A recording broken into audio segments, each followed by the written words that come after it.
हरे कृष्णा राधे राधे दोस्तों, आप सभी का मेरे इस यूट्यूब चैनल में हार्दिक स्वागत है। पंचांग के अनुसार माघ मास के कृष्ण पक्ष में आने वाली एकादशी को शर्तिला एकादशी कहा जाता है। और एकादशी तिथि को पूरा दिन निराहार रहकर या फलाहार रहकर भगवान जी का पूजन अर्चन किया जाता है। मान्यता है कि इस दिन व्रत उपवास कर तिल का भोग, स्नान, दान करने से मोक्ष की प्राप्ति होती है और कई जन्मों के पाप कर्म नष्ट होकर कार्यों में सफलता भी मिलती है। लेकिन यदि आप कोई भी व्रत करते हैं तो उसे पूरे विधि विधान से करना चाहिए और व्रत का पालन तो अवश्य करना चाहिए, तभी आपको व्रत के पुण्य की प्राप्ति होगी। तो दोस्तों, आज के हम इस वीडियो में जानेंगे कि शर्तिला एकादशी की व्रत की तिथि क्या है, पूजा का शुभ मुहूर्त क्या रहेगा, व्रत का पारण कब, कैसे और क्या खाकर करना चाहिए। तो चलिए वीडियो शुरू करते हैं।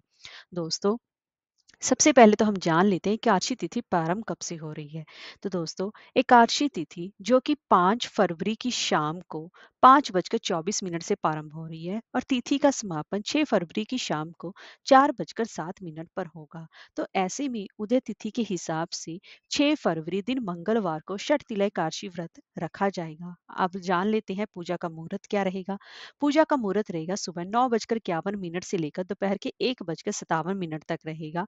और जो द्वादशी तिथि है वह 7 फरवरी की दोपहर 2:02 तक रहेगी।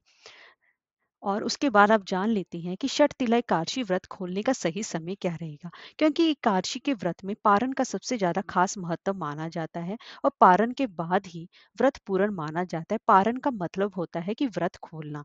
स- अब जान लेते हैं कि 2024 में शर्तिला एकादशी व्रत का पारण 7 फरवरी की सुबह 7:06 से लेकर सुबह के ही 9:18 तक किया जाएगा।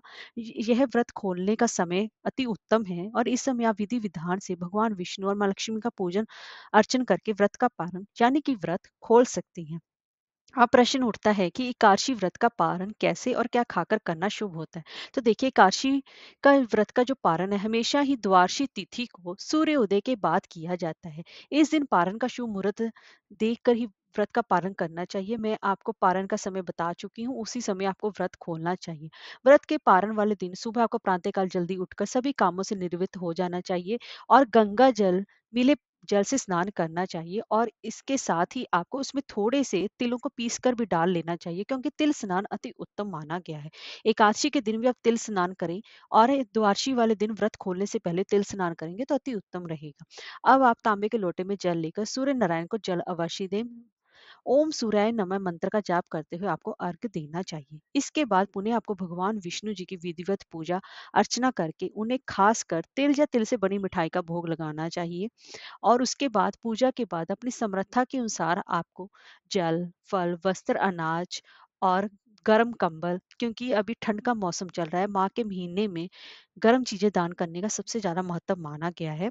तो दान आप अवश्य करें। इसके बाद प्रसाद स्वरूप भगवान को अर्पित किया हुआ तिल का प्रसाद खाकर ही आपको व्रत खोलना चाहिए। ध्यान रखें कि व्रत हमेशा मीठी चीज का सेवन कर ही खोलना चाहिए। नमक से संबंधित चीजों से व्रत नहीं खोलना चाहिए। आप चाहे तो तुलसी को धारण करके भी आप अपने व्रत का पारण कर सकती हैं, या तो फिर तुलसी मिले जल से भी आप अपने व्रत का पारण कर सकते हैं। अगर आप मंगलवार का व्रत रखती हैं तब भी आप, अगर आप मंगलवार का व्रत रख रही हैं तब आप तुलसी मिले जल से अपना पारण करके अपना व्रत का अ, अपने मंगलवार का व्रत मतलब शुरू कर सकते हैं और एकादशी व्रत का पारण कर सकते हैं। अब बात आती है कि व्रत का पारण कब करना चाहिए या फिर व्रत कब खोलना चाहिए। तो शास्त्रों के अनुसार एकादशी व्रत का पारण या तो व्रत खोलने की विधि द्वादशी तिथि में ही की जाती है।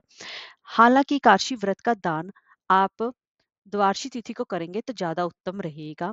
इस बात का विशेष रूप से ध्यान रखें। और द्वादशी तिथि की पहली 1/4 अवधि को हरिवासर कहा जाता है। तो उस दिन उस दौरान आपको एकादशी व्रत का पारण करना अशुभ माना जाता है। जब द्वादशी तिथि लगती है तब तुरंत ही आपको अपने व्रत का पारण नहीं करना चाहिए। 1/4 अवधि का त्याग करके ही आपको अपने व्रत का पारण करना चाहिए, तभी आपको एकादशी व्रत के पूर्ण फल की प्राप्ति होती है। लेकिन एक बात का ध्यान रखें, एकादशी व्रत के पारण के समय आपको प्याज लहसुन का बिल्कुल भी प्रयोग नहीं करना है। एक इस बात का विशेष रूप से आप ध्यान रखें। और द्वादशी तिथि को आप चावल खाकर भी अपने व्रत का पारण कर सकती हैं, क्योंकि द्वादशी तिथि को चावल खाना अति उत्तम माना गया है। लेकिन भूलवश भी एकादशी के दिन अगर आपने व्रत रखा है तो आपके घर वाले, आपकी फैमिली वो एकादशी में चावल ना खाए और ना ही दान करे। आप द्वादशी तिथि को चावल का भी दान कर सकती हैं। हरे कृष्णा, राधे राधे।